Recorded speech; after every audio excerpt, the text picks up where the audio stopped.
Aleluya. Poderoso Dios. Bendigo a mi hermano Eri. Mi hermano Eri Simón.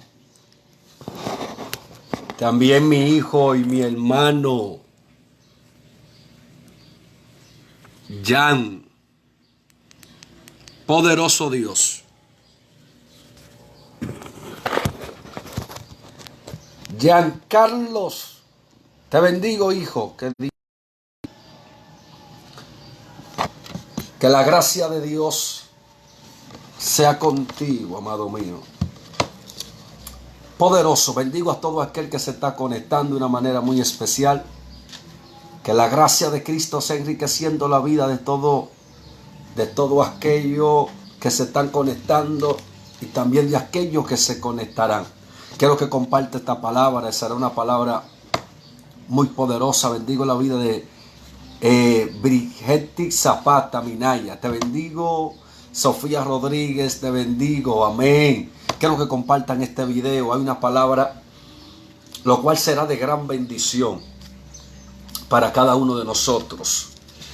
Aleluya, poderoso Dios. Oro por todos aquellos, Señor, que están siendo atormentados ahora mismo, Dios, para que seas tú guardándolo, protegiéndolo y cuidándolo, Jesús. Aleluya. Quiero compartir. Bendigo a mi hermana y mi amiga adoradora de Barahona, Kenia Novas. Te bendigo, mujer de Dios.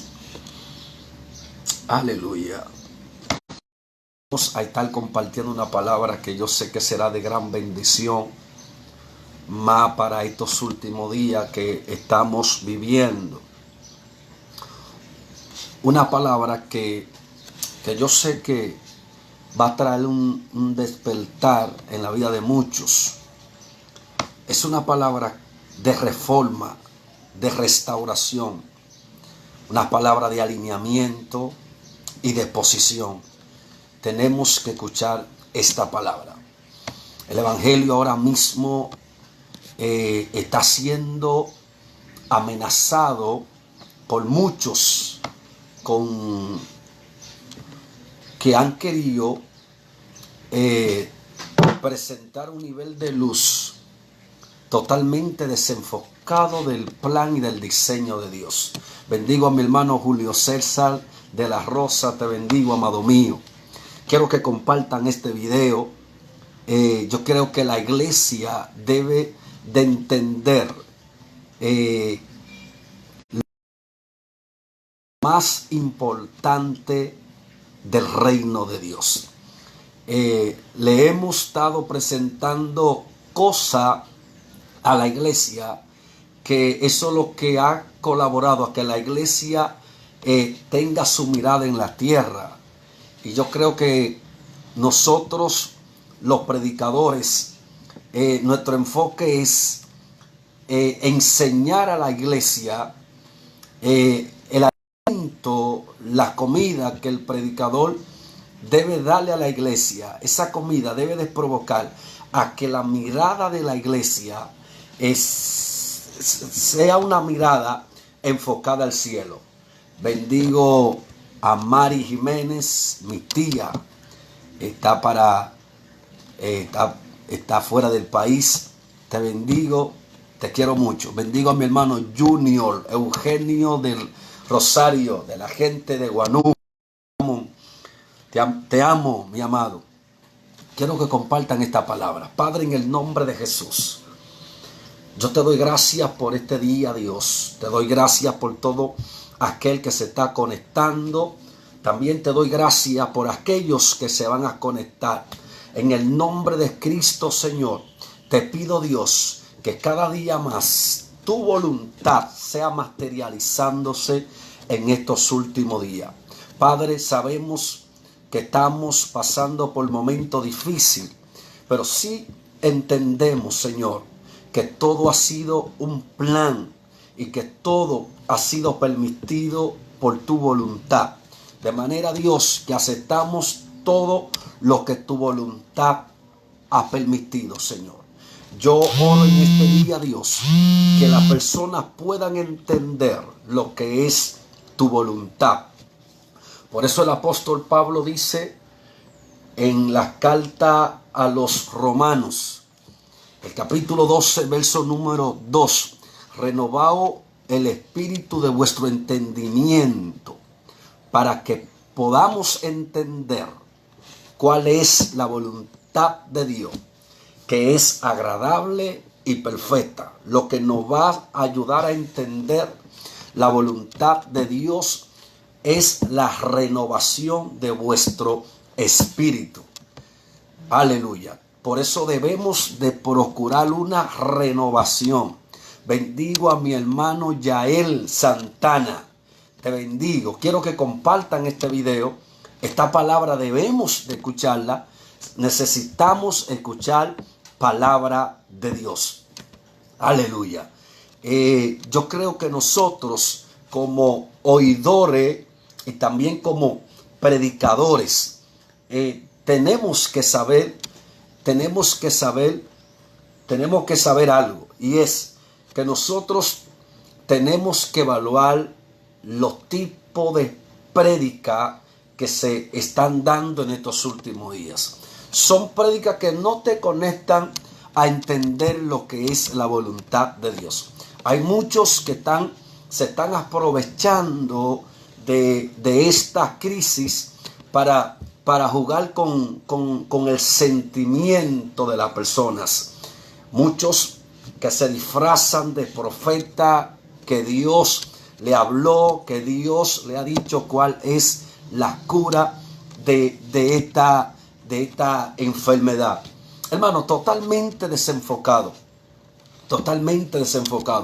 Otros han puesto fecha y si usted evalúa, ningunos han podido encajar con la situación, y eso nos da a entender que Dios no le ha hablado. Eso nada más no está aconteciendo ahora. Ya en otros tiempos esto ya se ha visto. ¿Entiende? Aún en el Antiguo Testamento encontramos a muchos falsos profetas hablando de que Dios dijo y Dios no ha dicho. Pero le voy a decir algo. Uno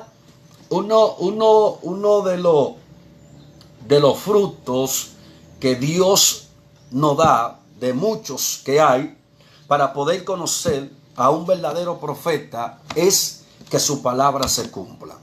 Si su palabra no se cumple, entonces Dios no habló. Y lo fuerte es que son personas que no temen, porque decir así dijo Jehová, que pasará esto y esto acontecerá, y no se cumple, tal profeta es un mentiroso, tal profeta es falso. Y yo creo que si evaluamos el caminar profético del Antiguo Testamento, yo creo que eso nos va a ayudar a entender lo que es un profeta. El verdadero oficio profético es hacer volver al pueblo a Dios cuando el pueblo se debía, alinear al pueblo una vez más a Dios. Usted lo va a encontrar en Elías, Isaías, Moisés, mayormente ya cuando empieza lo que es la oficina profética. Moisés fue profeta, Aarón fue profeta, pero la oficina profética ya se le da inicio mayormente ya en los tiempos de Samuel. Samuel fue el primero en levantar una escuela profeta y oficializar el ministerio profético. Y si evaluamos el caminar profético, nos vamos a dar cuenta que la mayoría de aquellos que se llaman ser profeta, bendigo a mi hermano Félix Alberto Rodríguez, mi pastor, lo amo mucho, desde Santiago. Le decía que si evaluamos el caminar profético de hoy en día, está muy desenfocado, está muy desenfocado de lo que es el caminar profético del Antiguo Testamento. El 99% del trabajo profético en el Antiguo Testamento era colaborar y darle palabra al pueblo cuando el pueblo se desviaba y dejaba a Dios. Si el pueblo, Dios no tenía que mandar a un profeta a profetizar, y eso le va a dar a entender el por qué los sacerdotes en Belén, y mayormente las personas de la aldea de Belén, cuando Samuel llega, ellos se entraron en temor y le preguntaron al profeta si había paz. Y el profeta dijo que sí, que había paz, porque el profeta fue con una asignación de ungir a alguien para que sea el rey. El profeta ungía, tenía legalidad para ungir. El profeta también trabajaba como consejero, también como educador. Habían escuela de profetas. Y por eso ellos le preguntan que si había paz. Y le decía, ¿por qué tu entrada acá, tu venir acá, no es muy constante? Por eso porque cada vez que un profeta iba con el propósito de hacer a que el pueblo volviese a Dios. Yo creo que debemos de entender eso. Si el pueblo está alineado a Dios y si el pueblo está caminando correctamente, el profeta no tiene que decirle al pueblo: Dios te va a dar casa, ni te va a dar jipeta, ni que la tierra te va a responder, ni que los cielos te van a responder.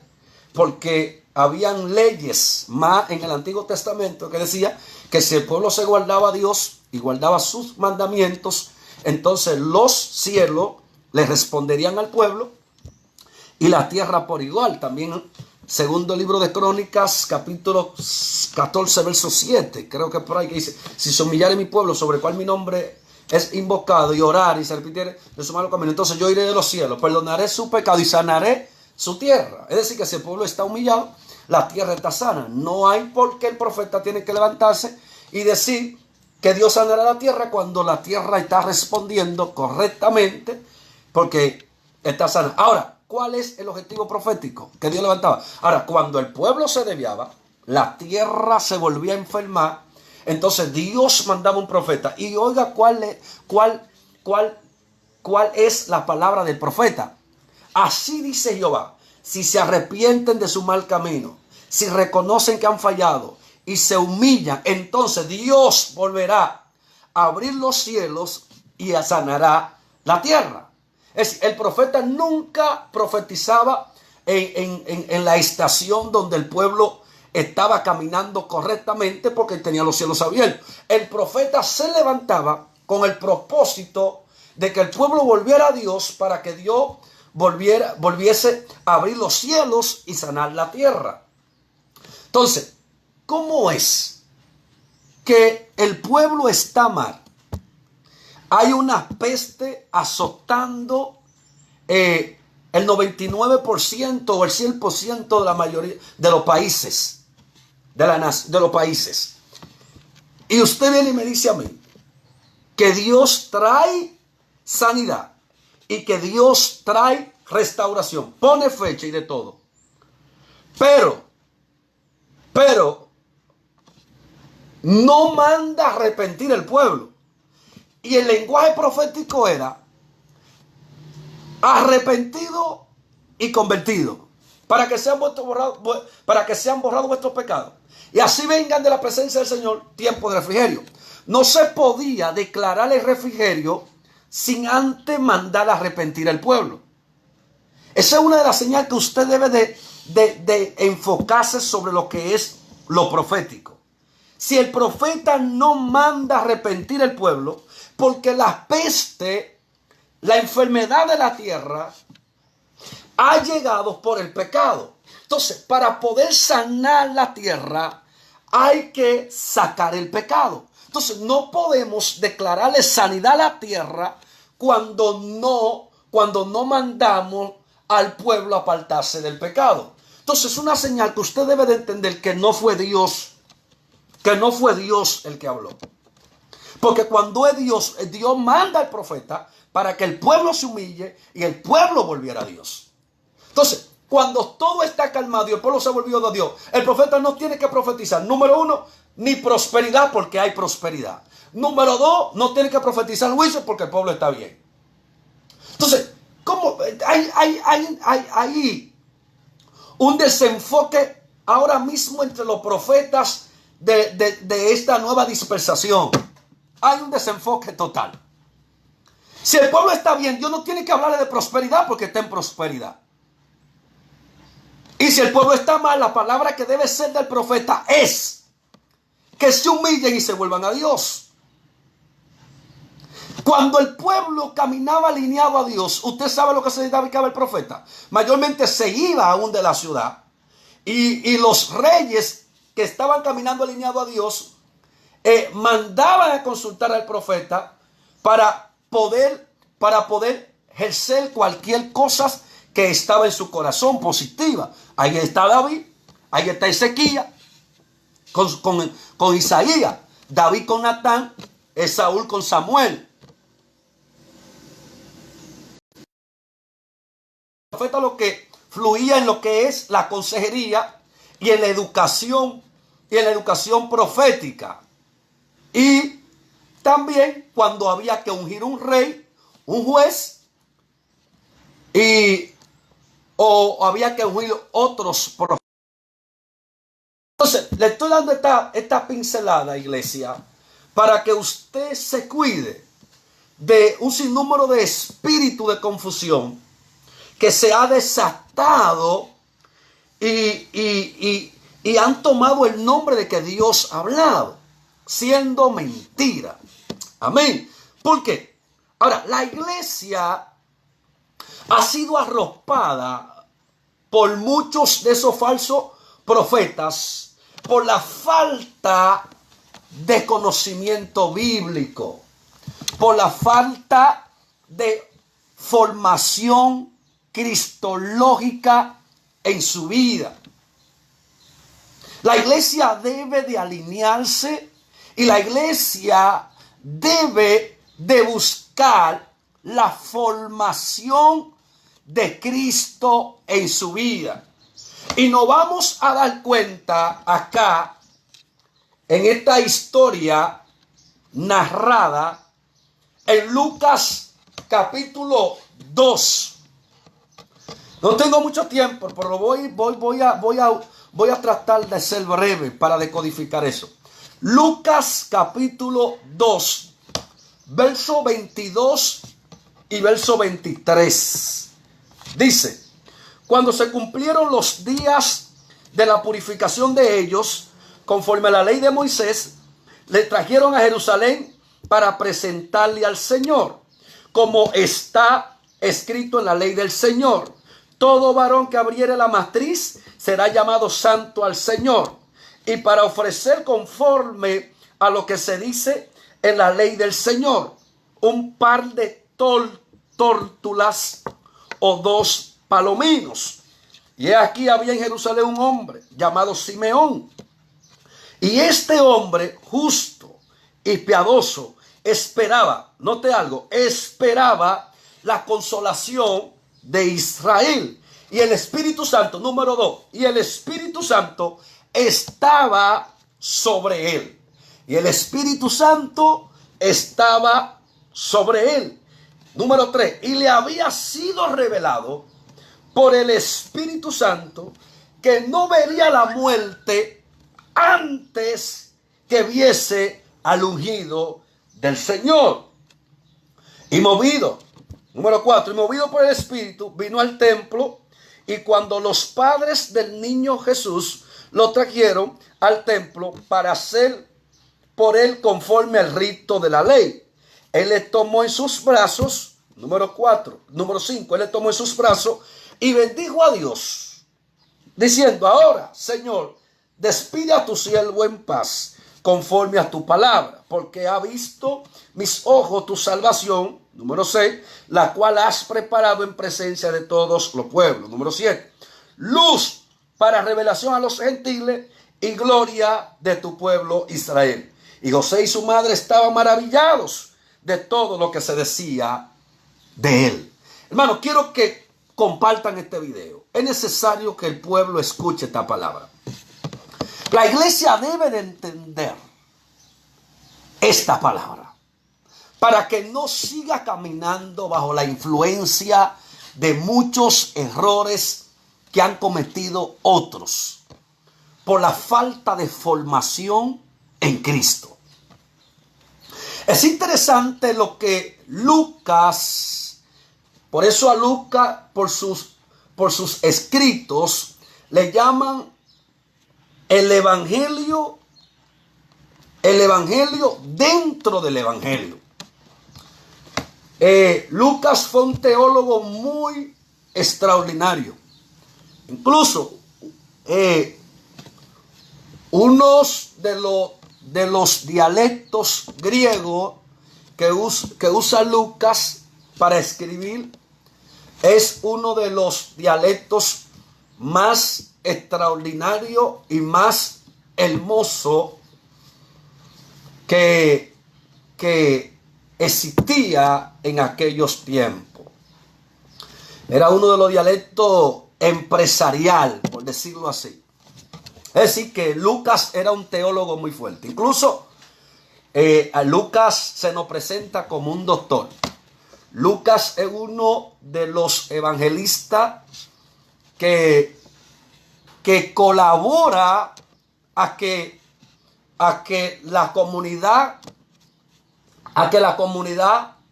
de la iglesia griega pudiese entender el plan de Dios en Cristo. Mira, aquí Lucas nos da una enseñanza muy poderosa que debemos de codificar, porque hay códigos muy profundos en esta enseñanza. Número 1, Lucas nos presenta 4 personajes que tienen a Cristo en sus manos. 3 que pudieron entender quién era Cristo y 1 que no pudo entender quién era Cristo aún teniéndolo en sus manos. Es decir, de un 100% encontramos un 99% que pudo entender quién era Cristo. Ahora, aquí encontramos a un sumo sacerdote. Encontramos a 2 campesinos que no pasaron por ninguna escuela teológica en aquellos días, principalmente en Jerusalén. Habían 3 escuelas muy fuertes. Estaba la Shammai, estaba la Hillel y estaba la escuela de Sadón. ¿Qué pasa? El sacerdote se había preparado en lo que tiene que ver en lo que tiene que ver la teología de aquellos tiempos sobre lo que es el Mesías.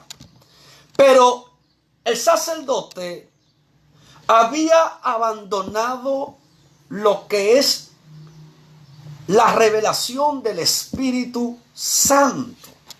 Se había desenfocado del Espíritu Santo. A él desenfocarse del Espíritu Santo, esto nos da a entender que se dedicó a caminar conforme a la apariencia.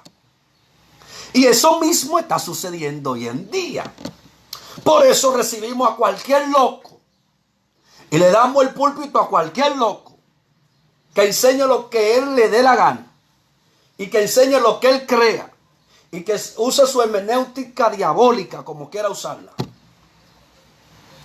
Y Y la gente comienza a saltar y a brincar y decirle gloria a Dios a todo. Porque la gente está recibiendo el predicador conforme a la evaluación de la apariencia. Conforme de que me cae bien, el tipo tiene, cada vez que el tipo sube un video, el tipo es muy famoso, 1 millón, 2 millones de personas lo siguen. Y evaluamos de que se debe de escuchar no por la teología correcta, sino por la influencia que ha alcanzado en los hombres. Este sacerdote tenía más influencia que Simeón. Este sacerdote era más conocido que José y María. Y usted va a observar el gran error de este sacerdote. Porque de nada servía que había alcanzado una gran influencia en la tierra cuando estaba desenfocado del cielo. Iglesia, debe de entender eso, por favor. Hay muchos que han alcanzado gran influencia en la tierra, pero en el cielo están estériles. Pero la iglesia, mire, a veces yo llegué a escuchar pastores decir: mándeme un video de X predicador para ver cómo él predica y yo poderlo invitar. Es un error totalmente diabólico, hermano. Es decir, ya no se invitaba al predicador porque el Espíritu Santo lo guiara hacia ese predicador, sino por la influencia y el auge que había alcanzado en las redes sociales y por la fama. Aleluya. Da pena eso. Eso da pena. No es lo mismo escuchar la voz del Espíritu Santo en Hechos 13. Decir: apártame a Saulo y a Bernabé, a que agarrar 2 piedrecitas y tirarla a nivel de suerte para elegir a alguien. No es lo mismo. Pero hoy en día estamos eligiendo aún el liderazgo de la iglesia por apariencia y porque me cae bien, porque llena mi requisito o porque llena mi requisito, pero no porque Dios le ha dicho que lo busque. Aleluya, poderoso Dios. Aquí hay una enseñanza poderosa. No, Lucas no revela la edad que tenía el sacerdote, pero conforme a la costumbre judía, yo voy a usar esta hermenéutica para una enseñanza. Puede ser que el sacerdote tuviese 30 años.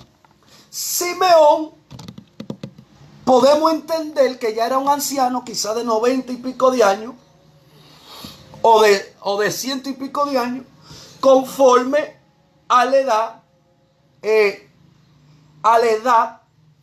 de Ana, la profetisa. Aleluya. Aquí encontramos que a uno se le revela el cargo, a otro no. A uno se le revela el nombre y a otro no. A Simeón se le revela su nombre, al sacerdote no se le revela su nombre. Al sacerdote se le revela su ministerio, a Simeón no. A Simeón le vamos a darle ministerio, le vamos a decir el hombre de fe. Porque hay muchos que tienen ministerio, pero no son hombres de fe. Hay muchos que tienen fama, pero no son hombres de fe. Porque cuando yo hablo de fe, yo no hablo de la fe brujería, de la fe que está arropada de brujería que existe en estos días, en estos últimos días. Yo no hablo de esa fe. Porque a la fe verdadera, por muchas conductas de muchos, la esencia de la fe verdadera, muchos ya no la buscan. Por mucha conducta de muchos que han querido dar una teología de una fe rara, bruja. Yo llamo la fe bruja esa. Una fe sin una formación teológica. Esa es la fe bruja. Y la iglesia, un 99%, está caminando en ese tipo de fe. Abraham caminó en fe, pero antes de caminar en fe, fue formado en una teología sobre lo que es la fe. Poderoso Dios. Iglesia, ya llegó el tiempo. Dios, le bendigo a Dios porque permitió que coronavirus se manifestara para despertar. Para despertar lo que es el espíritu que debe de fluir en los predicadores, de contender ardientemente por la fe que un día les fue dada a los santos.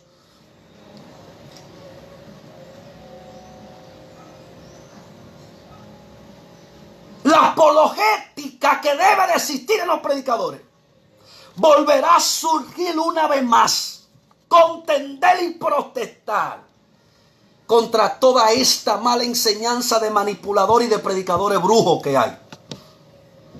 Son brujos, hechiceros. El apóstol Pablo habla de predicadores brujos.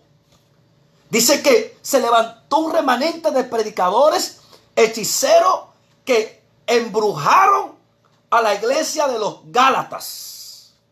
Por eso el apóstol Pablo dice: oh Gálatas, ¿quién lo hechizó?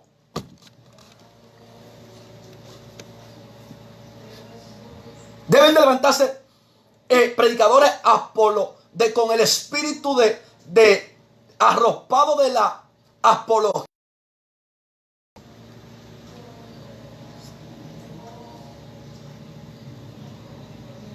La apologética cristiana debe de surgir de nuevo.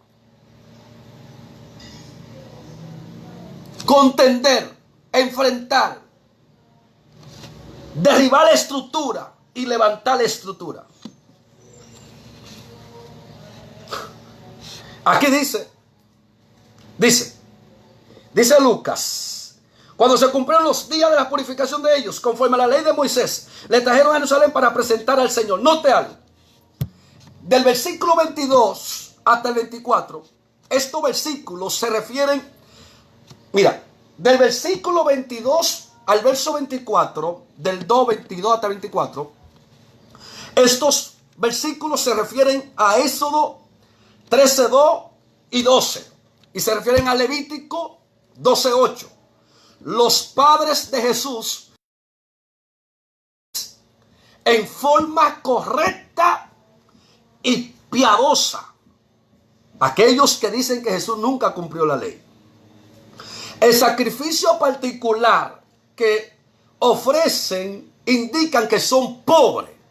Es decir, el sacrificio que María y José ofrecen, esto nos revela de que ellos eran pobres. Para muchos de la teología de la prosperidad desenfocada, que dicen que Cristo era millonario, que Cristo lo tenía todo. En el sacrificio de María y José nos damos cuenta que Cristo era pobre y que su padre eran pobres. De acuerdo con la costumbre, María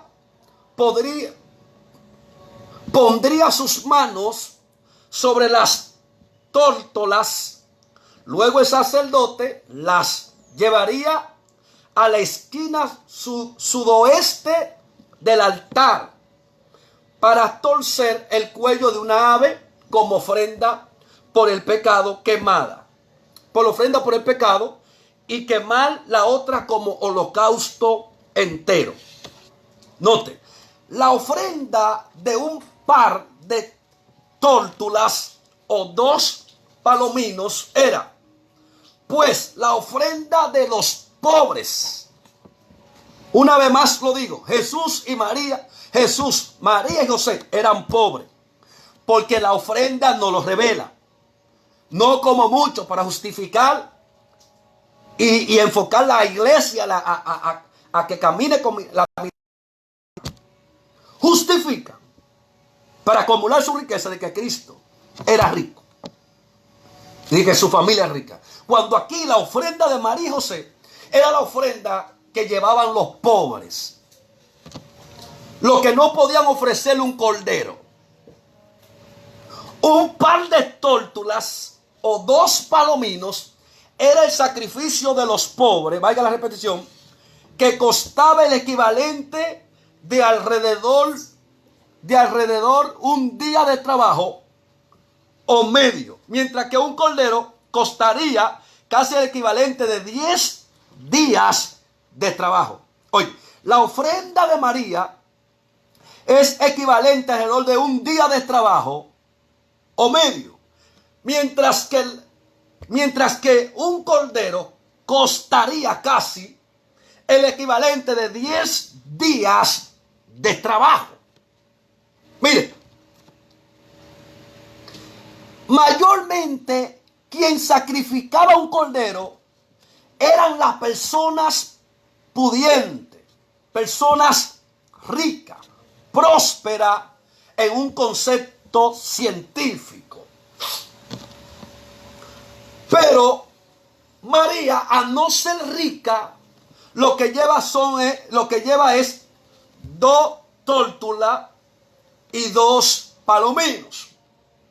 Esto nos revela que eran pobres. Ahora, al sacerdote estar caminando por apariencia, cuando María y José llegan, le entregan el niño al sacerdote en la mano. Ahí era donde el sacerdote lo iba a circuncidar.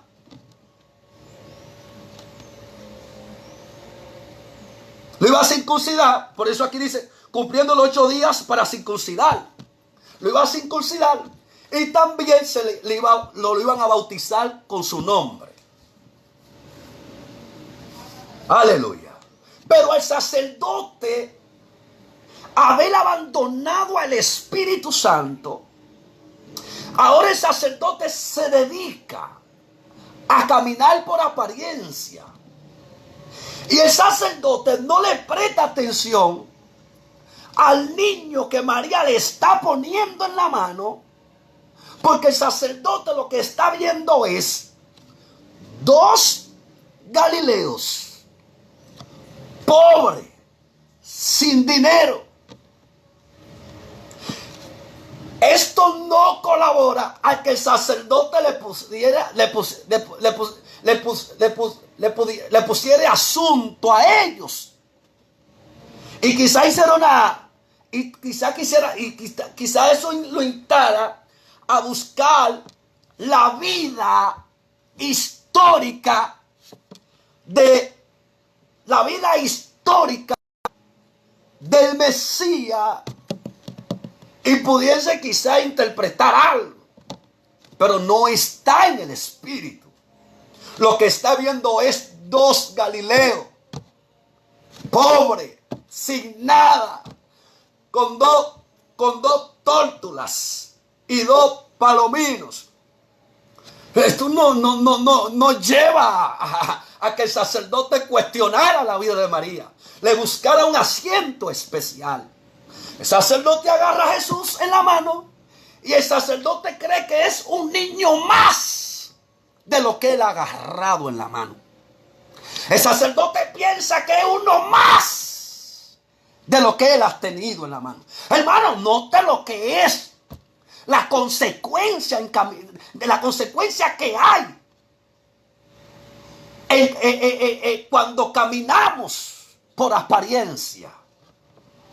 ¿Cuánto no están siendo menospreciados? Porque el sistema, porque ellos no les responden al sistema. Y el sistema lo descalifica. Y cuando viene a ver, están agarrando a un hombre de propósito. Están agarrando a una mujer de propósito. Están agarrando a un joven de propósito. Pero como él no le responde a su apariencia, aleluya, le dan la espalda y creen que uno más. El sacerdote no sabía, que el que tenía en la mano era mayor que Abraham. El sacerdote no sabía que a quien tenía en la mano era mayor que Moisés, mayor que Jeremías, mayor que Elías, mayor que Débora, mayor que Josué, mayor que Caleb, mayor que David, mayor que Isaías, Malaquías, Zacarías, que Juan el Bautista, mayor que Amós, mayor que Osea, mayor que Daniel, mayor que Ezequiel. El sacerdote no sabía que a quien tenía en la mano era mayor que Salomón, mayor que Ezequías, mayor que Jotán, mayor que Acá, mayor que Josías. Él pensaba que tenía un niño más, por cuanto no le responde a su apariencia. Oh, Jesús. Cuando viene a ver, hay muchos que Dios le ha puesto en la mano de líderes. Pero por cuanto los líderes no se le está respondiendo conforme a su apariencia, lo menosprecian y le dan la espalda. Y no saben que el que tienen en las manos puede ser alguien que en el futuro le pueda responder a su necesidad. Esto me enseñó a no menospreciar a nadie, porque usted no sabe quién tiene el propósito de Dios. Usted no sabe a quién Dios ha elegido. Usted no sabe quién va a trastornar el mundo mañana.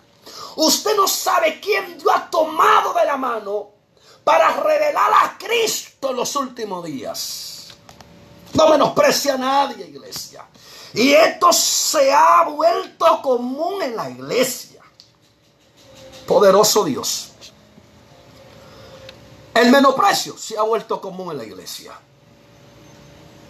Muchos, porque ya son reverendos, son querubines, ya le dan la espalda al que no le responde conforme a la demanda de su apariencia.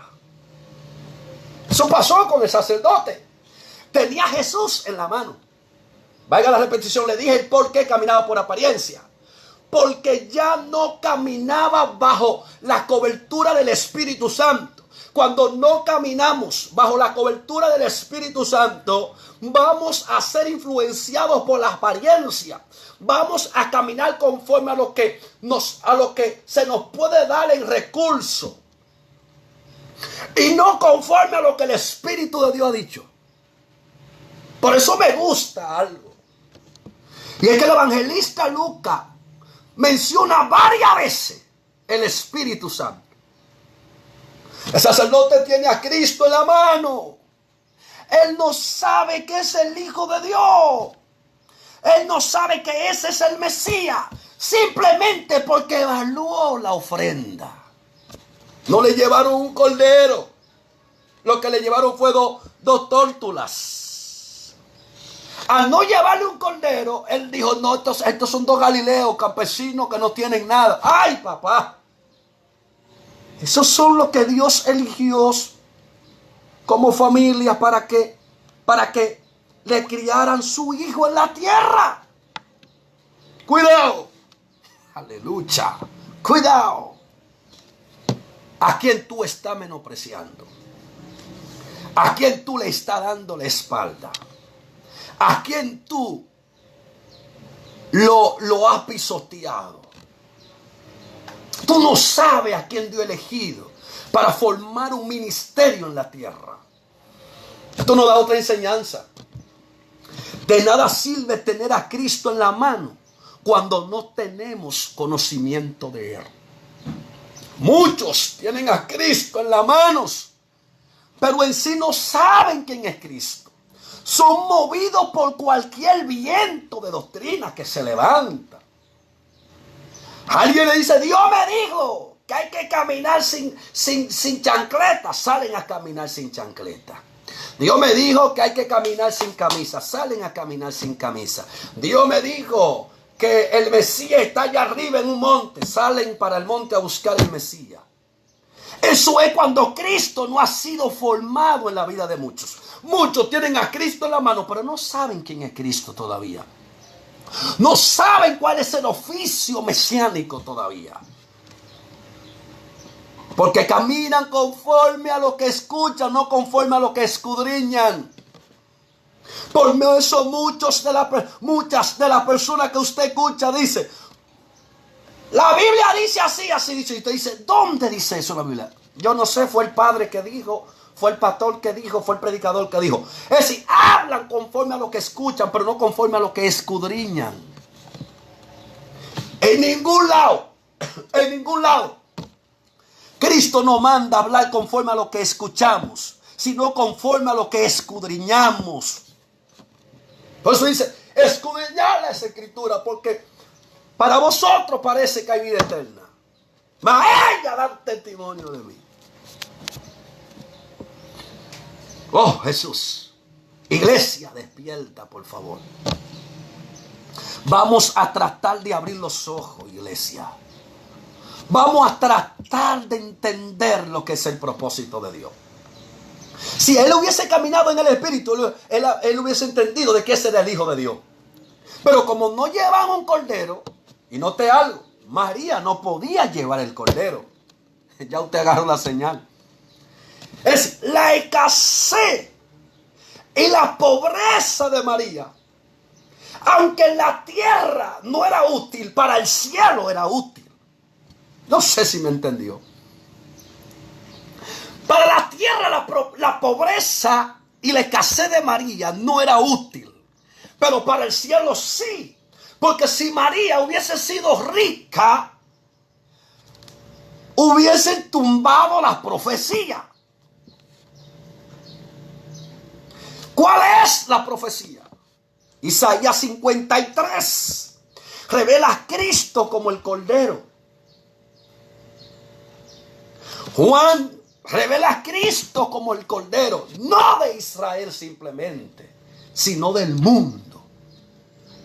Por eso el apóstol Juan dice, he aquí el Cordero de Dios que quita el pecado del mundo. Padre, gracias. Isaías habló como cordero sería llevado al matadero. Isaías 53 da lo que es una teología sobre lo que es el Mesías, que colaboró a la comunidad de los esenios para poder interpretar de que Cristo era el Mesías. Padre, gracias. Oh Jesús, gracias. María no podía llevar el cordero porque el cordero era Cristo. Dios usó la escasez de María, la pobreza de María, para poder cumplir una profecía. A veces te intimida por crisis que pasa. A veces te contrista por situaciones que pasan. Antes de cuestionar a Dios por la situación, antes de cuestionar a Dios por la crisis, dile a Él, revélame cuál es tu voluntad. Porque detrás de cada cosa que pasamos se oculta la voluntad de Dios. El propósito es que debemos de decirle a Dios, revélame cuál es tu voluntad detrás de esta situación. Eso fue lo que ayudó a María a entender. Por eso me gusta, ya para terminar. Dice, y he aquí, había en Jerusalén un hombre llamado Simeón. Este hombre justo, número uno, justo y piadoso, esperaba la consolación de Israel. El sacerdote esperaba la consolación de Israel. Todo Israel esperaba la consolación. Por eso debemos de interpretar los dos términos de consolación que encontramos.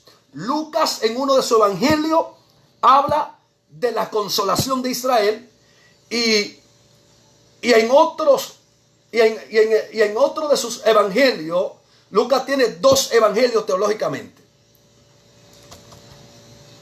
Hechos, muchos rabinos le llaman el evangelio del Espíritu Santo. Entonces, en Hechos, que es el evangelio del Espíritu Santo, encontramos un consolador. Pero en Lucas, que es el evangelio que habla de la persona de Cristo, encontramos otro consolador. ¿Por qué? Porque el consolador que Lucas nos revela aquí es refiriéndose a la persona de Cristo. Pero el consolador que nos revela en Hechos es refiriéndose a la persona del Espíritu Santo. La iglesia esperaba un consolador, que es el Espíritu Santo. Israel esperaba un consolador, que es el Mesías, Cristo. Pero el 99% no lo recibió. Ahora, solo los justos y los piadosos serán guiados por el Espíritu. Y si el Espíritu Santo estaba sobre él, y le había sido revelado por el Espíritu Santo que no veía la muerte antes que viese el ungido del Señor. Es decir, el Espíritu Santo le habló. El Espíritu Santo le interpretó un propósito que Dios tenía para con él. Y el Espíritu Santo le dijo que no iba a ver la muerte. Dice, y había sido revelado por el Espíritu Santo que no veía la muerte antes que viese al ungido del Señor. Y movido por el Espíritu, note algo, movido, no caminaba por apariencia. Caminaba por la guianza del Espíritu Santo. Una cosa es caminar por apariencia, otra cosa es caminar por la guianza del Espíritu Santo. Y movido por el Espíritu, vino al templo. Cuando los padres del niño Jesús lo trajeron al templo para hacer conforme al rito de la ley. Note algo. Para poder entender y para poder saber de quién es Cristo, necesitamos ser guiados por el Espíritu Santo. Es imposible. Si Simeón no hubiese caminado conforme a la guianza del Espíritu Santo, no se hubiese dado cuenta de que ese era el Mesías. Pues dice, y movidos por el Espíritu, llega al templo. Como que el mismo día que van a circuncidar al niño, a presentar al niño y a la purificación de María, ese mismo día llega Simeón, a esa misma hora, y se encuentra con María, porque era guiado. Note el poder de la guianza del Espíritu Santo. Y es que nos pone a caminar correctamente. No caminamos a lo loco. Y estos profetas caminan a lo loco. Y después quieren justificar y buscar la quinta pata que tiene el gato. Y justificar sus errores. Si se equivocó, se equivocó. Y pida perdón y punto. Pida perdón y deje de estar buscando que tiene doctorado, que tiene esto. Mentira, humíllese y punto. Su arrogancia. A usted le preguntan si tiene doctorado. ¿Qué importa que usted tenga doctorado? Usted se equivocó, Dios no le habló. Y ya. ¿Qué le importa que usted tenga doctorado? Tu actitud me da a entender que no tiene ningún doctorado. Porque el que tiene doctorado sabe cómo caminar. Y es caminar guiado por el Espíritu. Aleluya. No nos dejemos hechizar, iglesia. No nos dejemos hechizar. Vamos a despertar, iglesia. Guiado por el Espíritu. Y dice que agarró al niño. ¿Cómo sabe de tanta madre que están entrando al templo? Simeón está en el patio de las mujeres. En el atrio de la mujer, el patio de la mujer en el templo. Él está ahí. Donde había muchas mujeres con niños en las manos. Como él sabe que este es Jesús, porque fue guiado por el Espíritu. Entonces agarró a Jesús de la mano. Y oigan lo que le dice. Y María se quedó sorprendida. Porque María pensaba, el sacerdote, que un hombre muy ungido, no le dijo nada a este hombre. María se sorprende que ella pensaba que nada más ella y su esposo era que tenían la revelación sobre lo que era Cristo. Cuando este hombre le habla, María queda con la boca abierta. Note algo. Y tomó en sus brazos y bendijo a Dios diciendo: ahora, Señor, despides a tu siervo en paz, conforme a tu palabra, porque han visto mis ojos tu salvación, la cual has preparado en presencia de todos los pueblos. Luz, oiga, luz. Que eso era lo que el sacerdote tenía. Ese era el ministerio de Cristo. Luz para revelación a los gentiles. Y gloria de tu pueblo Israel. José y su madre estaban maravillados de lo que se decía de él.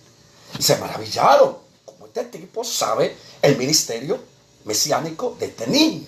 Como este Cristo se da cuenta, porque estaba guiado por el Espíritu. Iglesia, de nada sirve que podamos tener el propósito de Dios en nuestras manos cuando no sabemos el poder de ese propósito. De nada sirve decir, pertenezco a la comunidad cristiana, cuando Cristo todavía no ha sido formado en nuestra vida. Por eso me gusta lo que dice para cerrar. Cierro aquí ya. Efesios 4:13. Me gusta lo que el apóstol Pablo dice en Efesios. Efesios 4:13 dice Efesios 4:13 que la iglesia debería agarrar eso.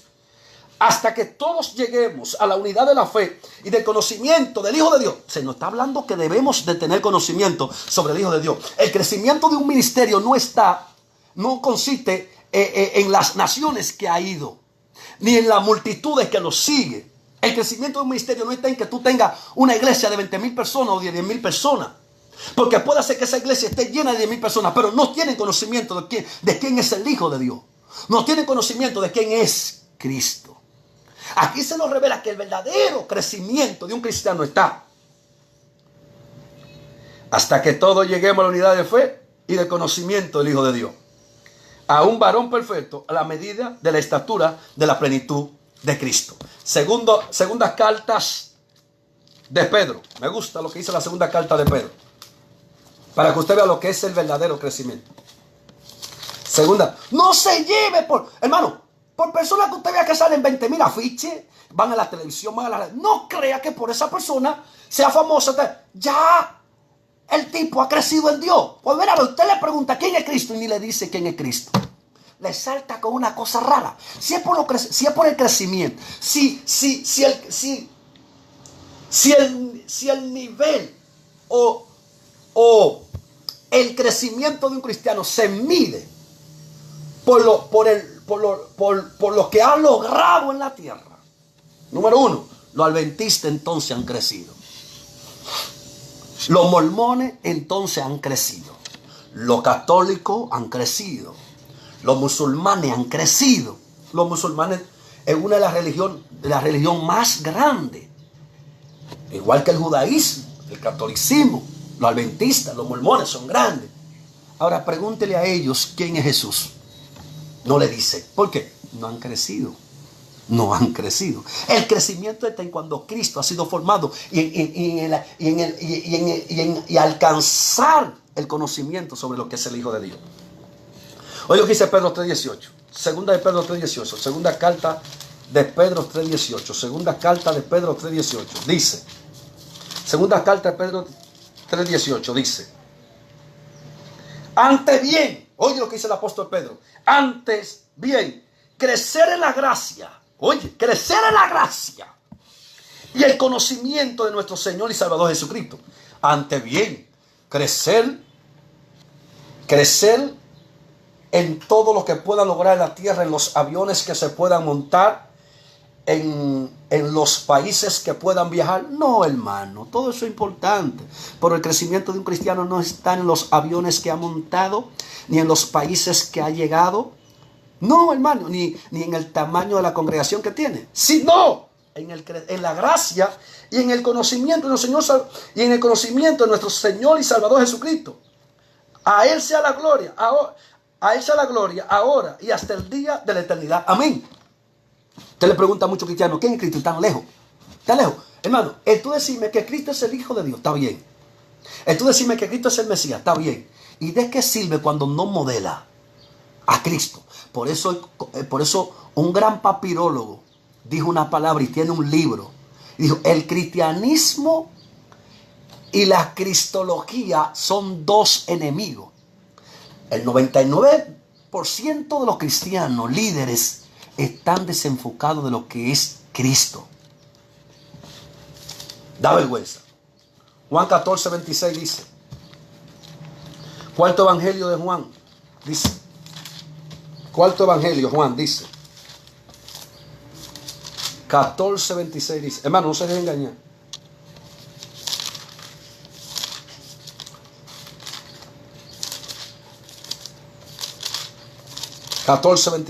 Permítame buscarlo.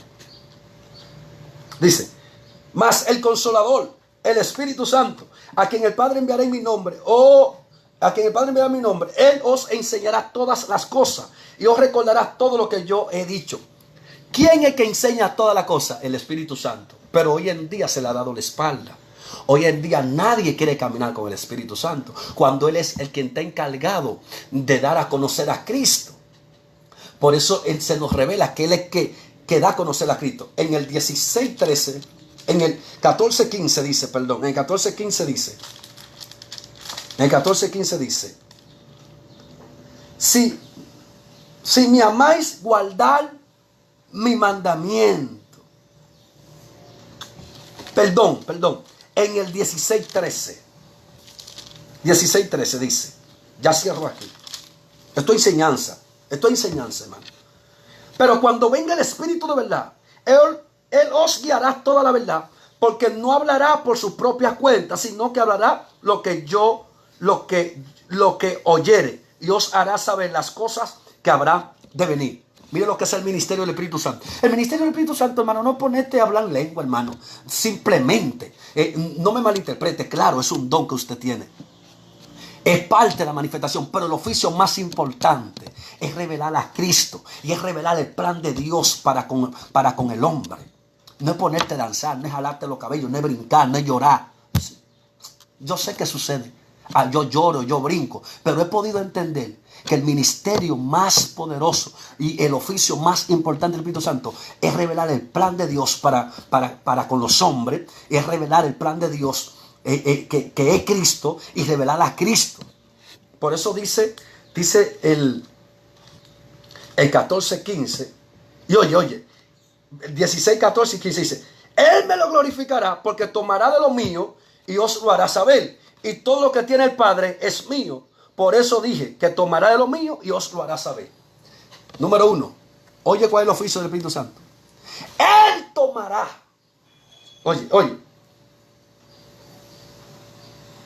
Dice, Él me glorificará porque tomará de lo mío. ¿Quién es que toma de lo de Cristo? Es el Espíritu Santo. ¿Y cuál es el propósito del Espíritu Santo? Uno de los propósitos también, glorificar a Cristo. Porque predicadores, cierro aquí, dicen, y Dios te va a dar unción y te llevará a las naciones. Dios te va a dar unción para aquellos que te pisotean. Dejarán de pisotearte. Y los que hoy te dan la espalda, te darán el frente. Oye, ¿para qué que Dios le va a dar la unción? Para taparle la boca a otro. Oye, ¿para qué que Dios le va a dar la unción? Para llevarlo a Puerto Rico, para llevarlo a la nación. Ay, hermano. La unción Dios no te la da para eso. El ministerio de Dios no te lo da para eso. El ministerio de Dios te lo da para glorificar a Cristo. La unción Dios te la da para glorificar a Cristo. Usted me va a perdonar, pero voy a decir esta palabra. El pollino que Cristo utilizó para entrar a Jerusalén ha sido más inteligente que muchos predicadores. Lo vuelvo a repetir. El pollino que Dios utilizó para entrar a Jerusalén, Cristo, ha sido más inteligente que muchos predicadores. Si esta palabra lo ofende a ustedes, predicadores, usted me perdona. ¿Pero por qué?